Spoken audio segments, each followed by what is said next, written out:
Good evening and welcome back to the ASUS ROG DreamLeague live here from the DreamHack Monster Energy Studios, where we just witnessed our first game between Basically Unknown and Ninjas in Pajamas. And I thought Ninjas in Pajamas had a really good start, and I actually thought, like, wow, they broke their streak. Yep. They're going to continue winning. The curse is over, and then what happened? Because they didn't end up winning. Honestly, I think it had a lot to do with Arise. His play was pretty exceptional. He got like 12 minutes Shadow Blade. He played really well. Like 11. 11. It's really fast. fast. It was really early. Then Stomanen, who started off pretty weak, he got he was level 2 at like what was it? 1 It was even. 5 minutes. Yeah. He got level 2 at like 450 or something. Yeah, it was pretty sad times. Then all of a sudden he got some really nice blink. He got a blink timing at like 19, 18 minutes, and he got some really nice pickoffs with that. I don't know, yeah, like, also the supports for Ninjas in Pajamas, like, they didn't really seem to be able to do as much just with the heroes they were given. Yeah. Like, later on in the game, like, Disruptor is amazing. We saw him pick off Ira in the top lane, just him on his own and 1 TP from Shadow Fiend, and that's a dead joke up there, look. I think you just had the keyword, Shadow Fiend.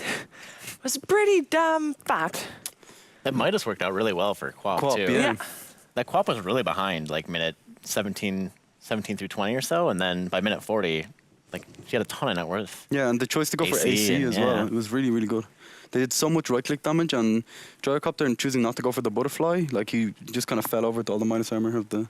It's pretty nice. Yeah, and I think they got what you asked in the interview. We asked what can make games go longer, and I think they had the answer there, and they built for it as well with that minus. Of course, that helped out. There was a lot of fighting this game as well, though, and we have selected one clip for you for Shane Analytics and the drawing board.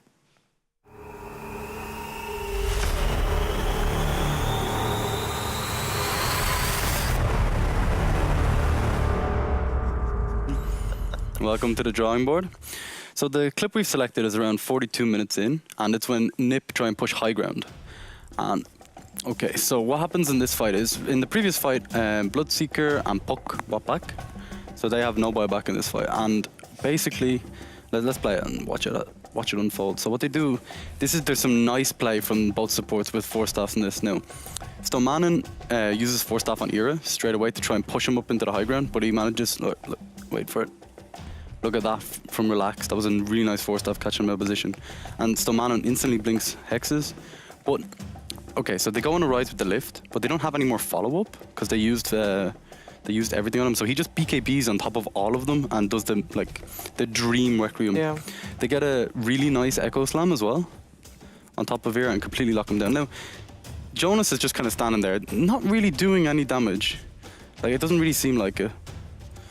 Oh, Nico baby, look at the right clicks. Like, it's just, it's very, like, the amount of minus armor they have. If you're in a position where you're not fighting them head to head and you're getting right clicked by them, it's not a good place. In a game like this, do you feel like Bloodseeker, like, was it a right pick? I mean, he had some good impact and he had some great fights, but is it like, if you're planning on going for late game, maybe falls off too early? I don't think they're playing for going for late game. Let's set that straight first, but.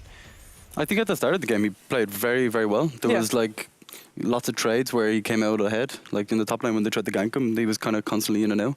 And the combination between Gyrocopter and the spell, the buff spell, what's it called, Blood Rage? Yeah. Something like that. I don't know the names of spells, I just know what they do. They changed it too, so I don't actually know what it is. Yeah, they change them all the time. But yeah, the increasing his damage so much for the flat cannon, it's pretty neat.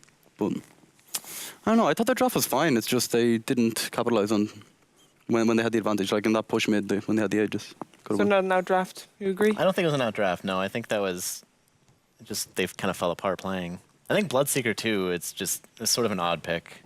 Not really an outdraft, it was just sort of an unusual choice for this game. I'm kind of sad that I went with you in the bandwagon. Yeah, get wrecked, guys. Yeah. I told you cursed me. I knew that was going to happen. Yeah. Do you still think, I mean, even though your first prediction was wrong, that NiP is going to take the second game?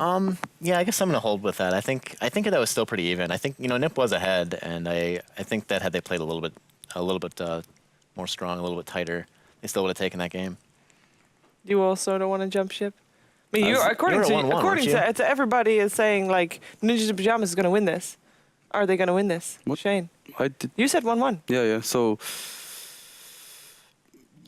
yes, I think Okay, it's kind of hard because they obviously practice some stuff, and Yeah. it showed in their game. Like when we interviewed Arise before, he said he didn't really like Shadowfiend is his second favorite hero, and he didn't like Quap.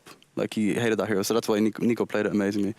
So I reckon if you can draft around, because we've only seen him play 3 heroes.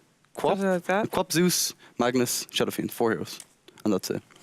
So if you can play around them heroes, I think Maybe. What do you mean maybe? No, maybe they can actually win the second game as well. Yeah, I think no. It's gonna No? Ninjas Okay. in Pajamas are gonna win. Well, we're gonna find out because we are in the second game, so it is time for the second game between Ninja in Pajamas. Ninjas. There are multiple ninjas in pajamas Five taking of on them. basically 5 unknown. at least. 5 ninjas Well, if you count in Counter-Strike. pajamas.